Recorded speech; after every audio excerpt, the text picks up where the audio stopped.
سلام بیننده عزیز، سرخط خبرهای جهان و تاجیکستان. مهاجری که 5 ماه پیش در روسیه گم شده بود در اوکراین پیدا شده است. نزدیک به 400 نفر در زمین لرزه در ترکیه و سوریه هلاک شدند. روس‌ها سال گذشته به طور رکوردی از روسیه فرار کردند. تفصیلات این و خبرهای دیگر در ادامه برنامه. طبق گزارش‌ها صبح 6 فوریه زمین لرزه 7.8 درجه شهر غازیانتپ را در جنوب ترکیه تکان داد. تاکنون در ترکیه و سوریه 360 نفر جان باختند. 123 نفر در ترکیه و 237 نفر در سوریه به هلاکت رسیدند. مقامات ترکیه گفتند 440 زخمی را از زیر ویرانه‌ها بیرون آوردند. مؤسسه زلزله شناسی آمریکا میگوید زمین لرزه ساعت 4:17 به وقت محلی روی داد. بنا به این گزارش زلزله در نزدیک به 18 کیلومتری عمق زمین به وقوع پیوسته است. شبکه خبری CNN و تلویزیون الجزیره با تکیه به مقامات ترک نوشتند زلزله ویرانی‌های زیادی در پی داشت. عکس و ویدیوهای نشر شده در شبکه‌های اجتماعی نشان می‌دهد که بناها در چند شهر ویران شدند. گفته می شود مرکز زلزله در 3 کیلومتری شمال غربی غازیانتپ و 114 کیلومتری شهر حلب سوریه بوده است. بر پایه گزارش‌های نشر شده در شبکه‌های اجتماعی این زلزله در شهر حمای سوریه خسارات در پی داشت. وزارت کارهای داخلی ترکیه گفته است نیروهای امدادرسان به محل حادثه رسیدند. مردم در کشورهای دیگر منطقه از جمله عراق، لبنان و اردن هم زلزله را حس کردند. نمایندگان فرکسی از حزب پرزیدنت اوکراین ولادیمیر زلنسکی در پارلمان میگویند وزیر مدافع الکسی رزنیکوف برکنار شده جای او را رئیس اکتشاف نظامی این کشور کیریلو بودانوف اشغال کرده است. داوید آراخامیا رهبر فرکسیه خادم مردم 5 فوریه در شبکه تلگرام نوشت که رزنیکوف با وظیفه وزیر صنعت استراتژی و همکاری‌های نظامی تعیین شده است. تا هنوز خبر رسمی در این باره نشر نشده است. آراخامیا افزوده است که اکنون رهبری وزارت کارهای داخلی اوکراین را ایگور کلیمنکو بر دوش میگیرد. فعلا او رئیس پلیس ملی اوکراین می باشد. آوازه‌ها درباره استعفای رزنیکوف بعد یک عده عیب‌نامه‌های فساد در وزارت مدافع زیاد بودند. یک مهاجر تاجیک 5 ماه پیش در مسکو ناپدید شده بود از خودش درک داده به خویشاوندانش گفته است که در جنگ ضد اوکراین حضور داشت. اکرم جان شاه اسمتوفی 24 ساله از ناحیه رودکی روز 10 اکتبر سال گذشته ناپدید شده بود و تا هفته پیش با نزدیکان و دوستانش هیچ تماسی نداشته است. پیوندانش گفته بودند که او 3 سال باز در انبار سبزوات کار میکرد و روز 10 اکتبر سال گذشته از مدیرش برای تعمیر تلفن 2 ساعت جواب پرسید و بی‌درک شد. یک تن از نزدیکانش که نخواست نامش ذکر شود گفت هفته گذشته اکرم جان 3 روز به مسکو آمده با آنها دیداربینی داشته است.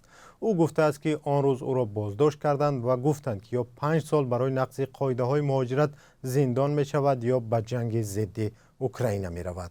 او گفته است 6 ماه در دونباس که یک قسمش از جانب روسیه اشغال شده است قرار داشت ولی هنوز وارد جنگ نشده است چون سلاح را استفاده کردن نمی توانست. اکرم جان نقل کرده است که این بار مجبور است در جنگ اشتراک کند و 6 ماه پس اگر زنده ماند با آنها تماس می گیرد.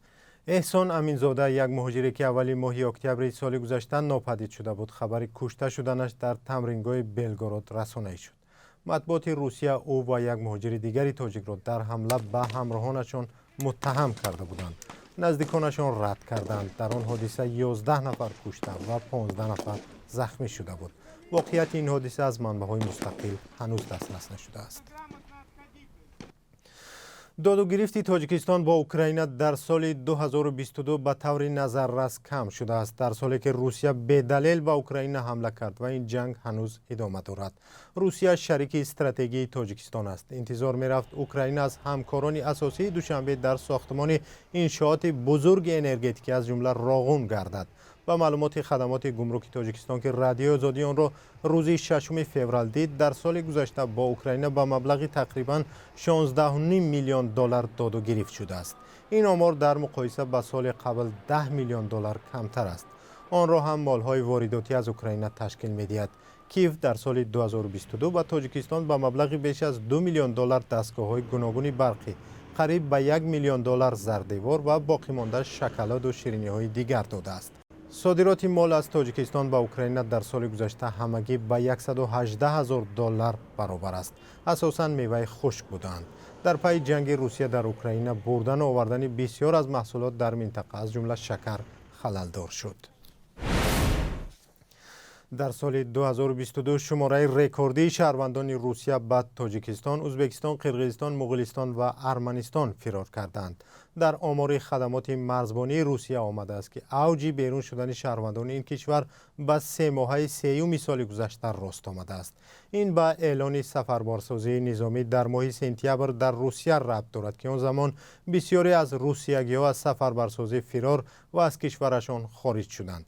سامانه خبری مدوزا آمارهای خدمات مرزبانی روسیه را آموخته به نتیجه رسیده است که در سال گذشته مهاجرشوی روس‌ها به تاجیکستان 212 حالت بیشتر شده است. مقامات تاجیک آخر سال گذشته گفته بودند که بیش از 30,000 شهروند روسیه به تاجیکستان آمدند. و در پایان برنامه از قرب اسعار در تاجیکستان میگوییم. بانک ملی تاجیکستان رسما 1000 روبل روسی را 145 سومانی و 50 درم، 1 دلار آمریکایی را 10 سومانی و 31 درم و 1 یورو را 11 سومانی و 18 درم مقرر کرده است. قرب اسعار در بانک‌های تجارتی میتواند فرق داشته باشد. خبرهای بیشتر از تاجیکستان جهان را ساعت 17 به وقت مسکو و ساعت 19 به وقت تاجیکستان در برنامه اخباری آزادی تماشا کنید. با ما بودن را فراموش نکنید.